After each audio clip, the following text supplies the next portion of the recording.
Assalamualaikum warahmatullahi wabarakatuh. Waalaikumsalam warahmatullahi wabarakatuh. Allahu Akbar, Allahu Akbar, Allahu Akbar.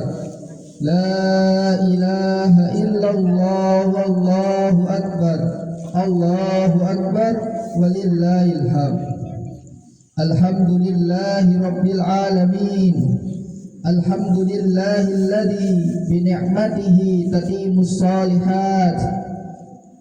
Alhamdulillahilladzi amata wa ahya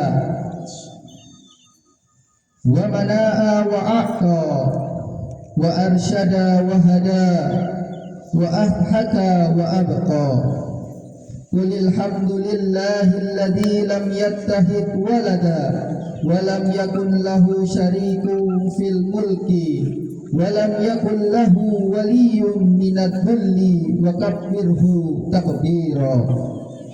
Allahu Akbar adada ma hamidahu hamidun wa syakar.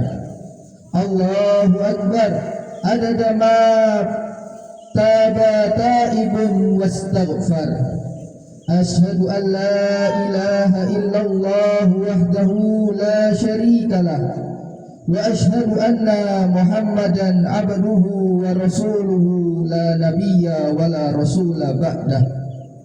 Allahumma salli wa sallim wa barik ala abdika wa rasulika Muhammad ibnil Abdillah wa ala alihi wa sahbihi wa man tabi'ahum bi ihsanin ila yaumil qiyamah. Amma ba'd.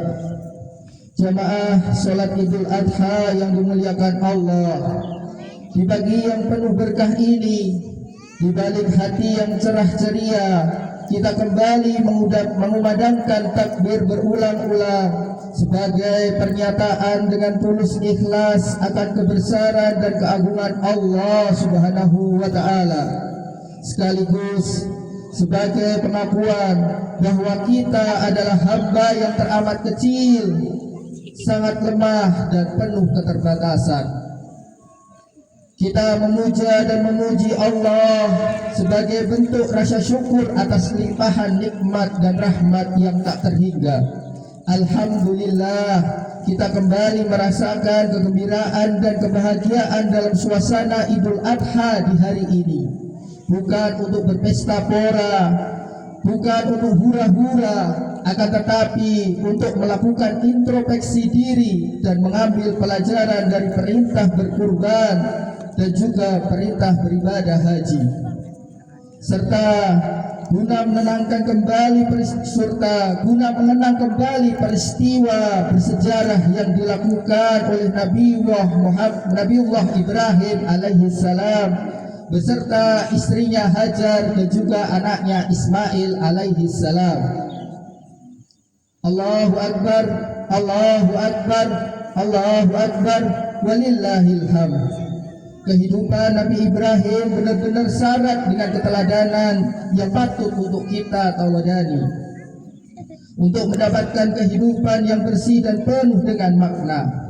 Qad kanat lakum uswatun hasanatun fi Ibrahim walladzina ma'ah. Sesungguhnya telah ada suri teladan yang baik di dalam Nabi Ibrahim dan juga orang-orang yang bersamanya. Quran surat Al-Mumtahanah ayat 4. Jamaah salat Idul Adha rahimakumullah, sekurang-kurangnya ada 4 pelajaran yang dapat kita ambil, yang dapat kita petik dari kisah Nabi Ibrahim alaihissalam. Pelajaran yang pertama, berbaik sangka kepada Allah Subhanahu wa taala. Berbaik sangka dan berhusnuzon kepada Allah Subhanahu wa taala. Dikisahkan pada suatu hari Nabi Ibrahim alaihissalam terbangun dari tidurnya dan tiba-tiba beliau memerintahkan istrinya Hajar untuk mempersiapkan perjalanan dengan membawa bayinya Ismail. Perempuan itu segera berkemas untuk melakukan perjalanan panjang, padahal saat itu Nabiullah Ismail masih bayi dan belum disapih. Ibrahim alaihissalam menyusuri bumi yang penuh dengan pepohonan dan rumputan, sampai akhirnya beliau tiba di padang Sahara. Beliau terus berjalan hingga mencapai lembah yang tak ditumbuhi tanaman. Tidak ada buah-buahan, tidak ada pepohonan, tidak ada makanan maupun minuman. Kondisi ini menandakan bahwa tempat itu tidak ada kehidupan di dalamnya. Di lembah tandus tersebut, beliau turun dari punggung hewan tunggangannya. Kemudian beliau menurunkan istri dan anaknya. Setelah itu, tanpa kata-kata, beliau meninggalkan istri dan anaknya di sana. Mereka berdua hanya dibekali sekantong makanan dan sedikit air yang tidak cukup untuk hidup 2 hari. Setelah melihat ke kanan ke kiri, Nabi Ibrahim mulai melangkahkan kaki meninggalkan tempat tersebut. Tentu Hajar sangat kaget. Beliau terperangah diperlakukan demikian. Maka beliau membuntuti suaminya Ibrahim dari belakang sembari bertanya, "Ya Ibrahim, aina tadhab?" Wahai Ibrahim, kemanakah, mau kemana engkau pergi meninggalkan kami? Apakah engkau akan pergi meninggalkan kami tanpa teman, tanpa makanan, tanpa minuman di lembah yang kosong ini? Nabi Ibrahim tidak menjawab pertanyaan istrinya. Beliau terus berjalan. Hajar kembali mengulangi pertanyaannya, tetapi Ibrahim tetap membisu. Akhirnya Hajar faham bahwa suaminya bukan karena kemauannya sendiri dia pergi. Dia mengerti bahwa Allah lah yang memerintahkan suaminya untuk pergi. Maka beliau pun bertanya, "Allahu amaraka bihada?" Apakah Allah yang memerintahkanmu untuk pergi meninggalkan kami? Maka Ibrahim menjawab, "Na'am, ya, Allah yang memerintahkanku." Serta-merta istri yang salihah dan beriman itu berkata, "Izan lan yudai'u Allah." Jika demikian keadaannya, pasti Allah tidak akan menelantarkan kami. Allahu Akbar, Allahu Akbar, Allahu Akbar, walillahil hamd. Jamaah salat Idul Adha rahimakumullah, lihatlah betapa Nabi Ibrahim dan Hajar mampu berprasangka baik kepada Allah Azza wa Jalla.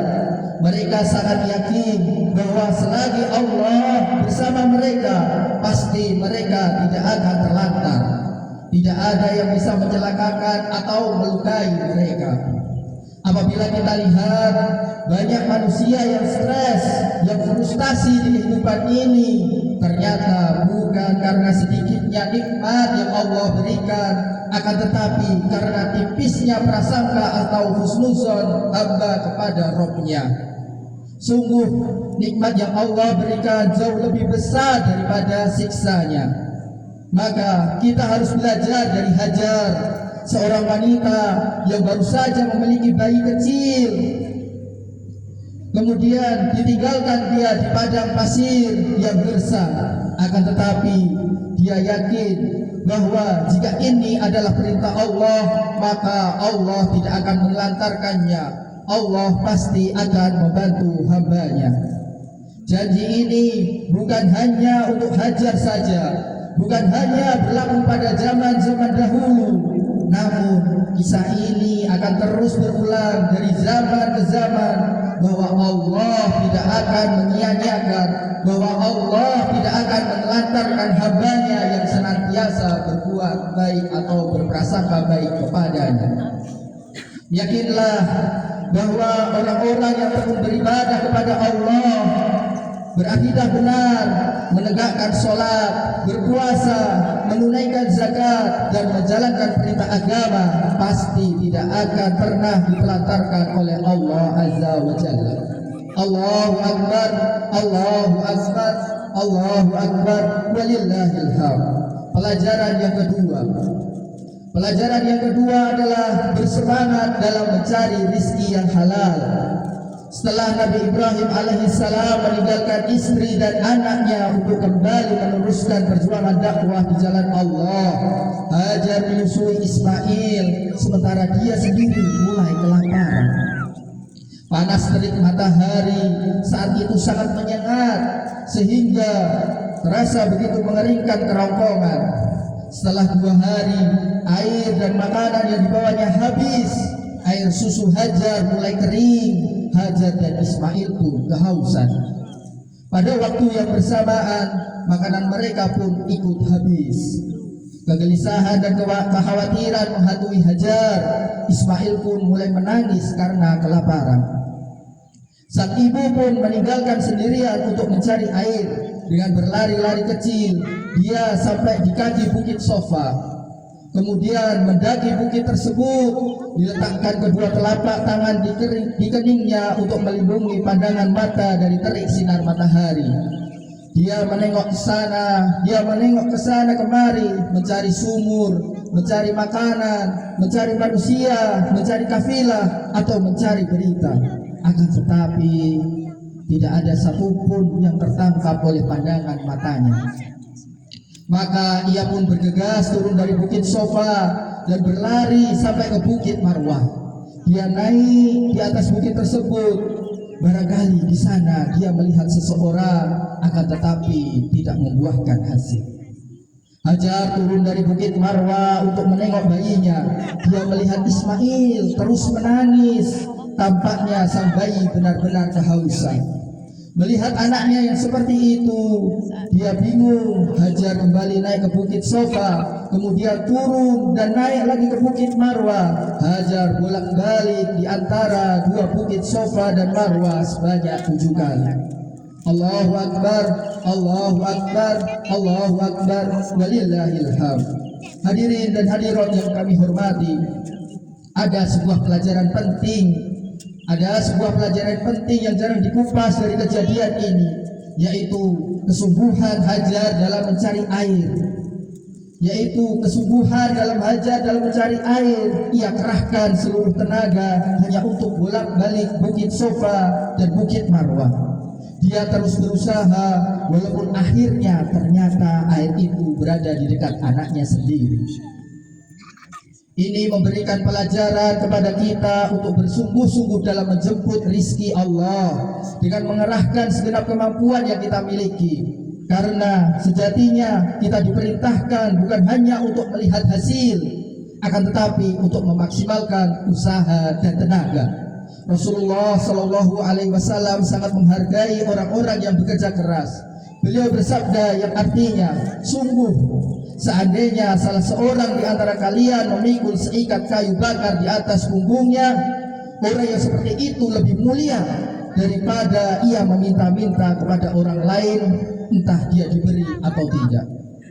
Akan tetapi walaupun kita dituntut untuk berusaha dan bekerja secara maksimal, bukan berarti kita tidak diperbolehkan berlaku sebesar-besarnya sehingga tidak bisa memperhatikan batasan halal dan haram.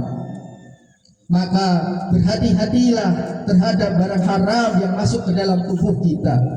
Karena badan yang tumbuh dari harta yang haram, satu-satunya tempat yang layak untuk tubuh tersebut adalah di neraka jahanam. Rasulullah Shallallahu Alaihi Wasallam mengingatkan, tidak akan masuk surga selamanya. Tidak akan masuk surga selamanya daging yang tumbuh dari harta yang haram. Nerakalah tempat yang pantas untuknya. Maka makanan yang haram bukan hanya daging babi, namun juga daging sapi akan berubah menjadi haram apabila dibeli dengan uang hasil korupsi.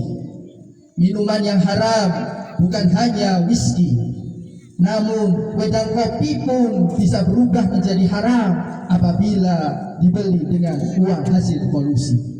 Maka waspadalah.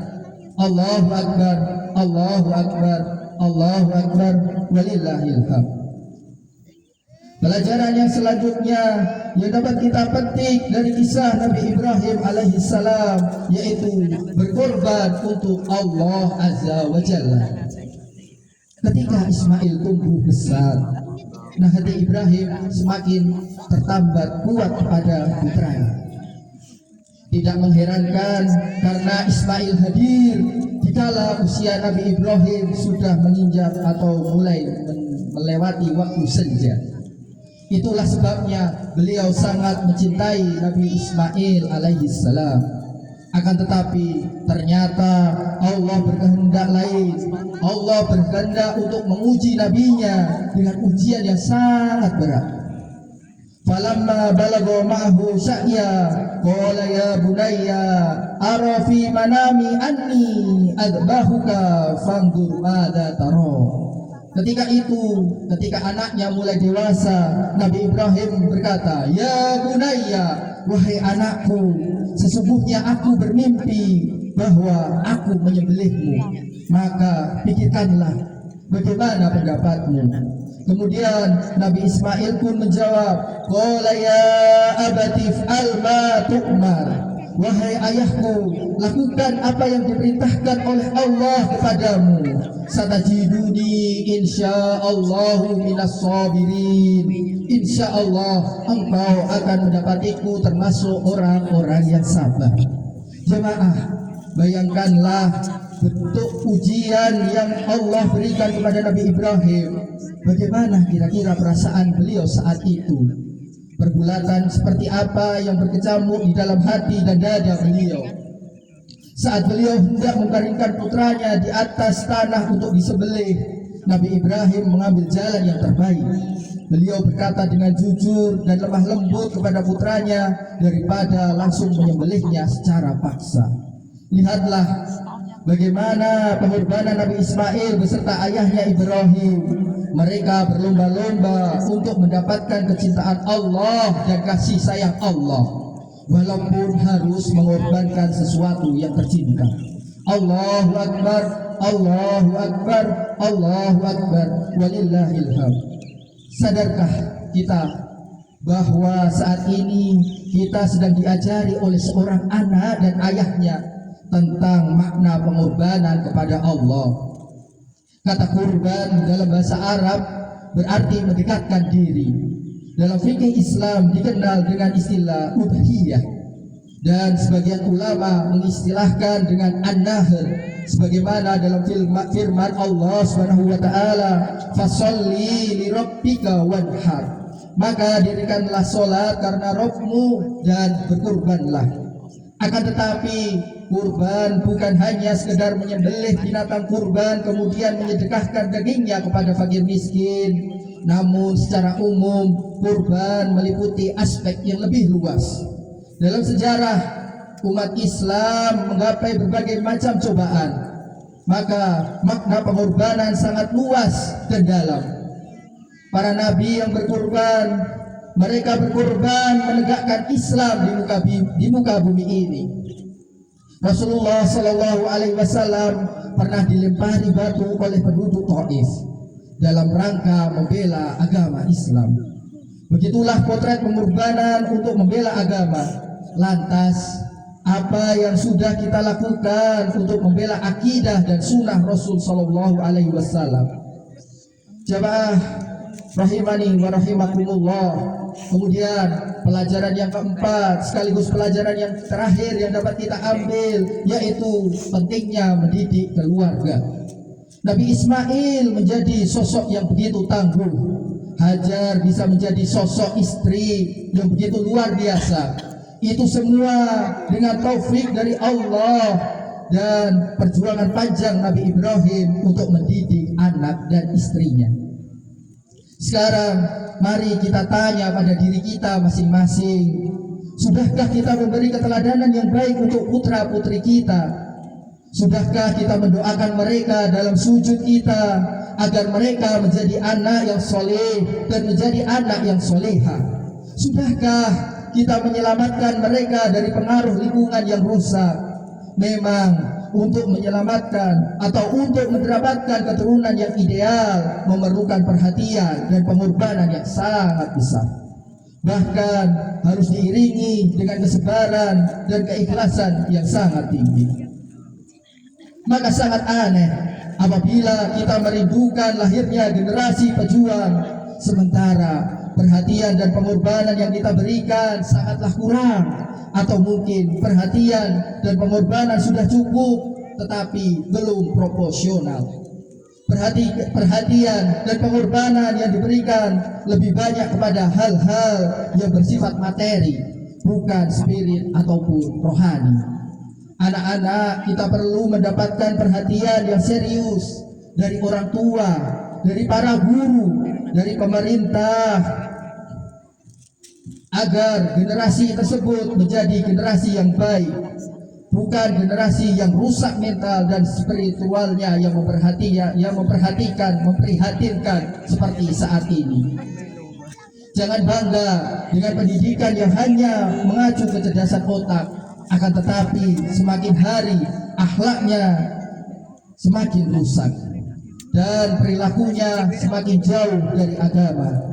Kita sangat mendambakan generasi yang bertauhid, yang berkarakter, yang berakhlak mulia, dan juga yang tekun beribadah, juga anak yang patuh dan hormat kepada orang tuanya. Kita mengharapkan generasi yang selalu siap pakai, siap menghadapi benturan dan tantangan hidup, memiliki etos kerja yang tinggi, bekerja dengan penuh dedikasi, memiliki banyak inisiatif, dan siap untuk berkorban. Sebagaimana yang telah diperagakan oleh sosok Nabi kita, Nabi Ibrahim alaihi salam, beserta keluarganya Hajar dan Ismail alaihi salam. Semoga Allah Subhanahu wa taala berkenan untuk merealisasikan cita-cita yang mulia ini. Maka dari itu, marilah kita berdoa kepada Allah agar kita mampu mendidik anak-anak kita menjadi anak soleh dan yang solehah. Innallaha wa malaikatahu yusholluna 'alan nabi ya ayyuhalladzina amanu shallu 'alaihi wa sallimu taslima. Allahumma shalli ala sayyidina Muhammad wa ala ali Muhammad kama sallaita ala Ibrahim wa ala ali Ibrahim innaka Hamidum Majid. Allahumma barik ala Muhammad wa ala ali Muhammad kama barakta ala Ibrahim wa ala ali Ibrahim innaka Hamidum Majid. Allahumma ighfir lil muslimina wal muslimat wal mu'minina wal mu'minat al ahya'i minhum wal amwat. Allahumma ighfir lana wa liwalidina warhamhuma kama rabbayana sigara. Allahumma aslih a'immatana wa ulatu umurina al muslimin wa faqihhum li tahkimi syar'i wa amala bi kitabik wa iltizami bi sunnati nabiyyik birahmatika ya arhamar rahimin. Allahumma najjih ikhwanana al-muslimin al-mu'minina mustad'afina fi kulli makan. Allahumma kun lahum nasiran wa muni'an wa mu'ayyinan. Rabbana hab lana min azwajina wa dhurriyyatina qurrata a'yun waj'alna lil muttaqina imama. Rabbana dhalamna anfusana wa illam taghfir lana wa tarhamna lanakunanna minal khasirin. Allahumma taqabbal minna du'aana innaka antas samiul alim waktub alaina innaka antat tawwabur rahim. Rabbana atina fid dunya hasanah wa fil akhirati hasanah wa qina adzabannar wa qina adzabannar wa qina adzabannar. Subhana rabbikal rabbil izzati amma yasifun wassalamun alal mursalin walhamdulillahi rabbil alamin. Wa sallallahu ala nabiyyina Muhammadin wa ala alihi wa sahbihi ajma'in. Wassalamu alaikum warahmatullahi wabarakatuh. Salam.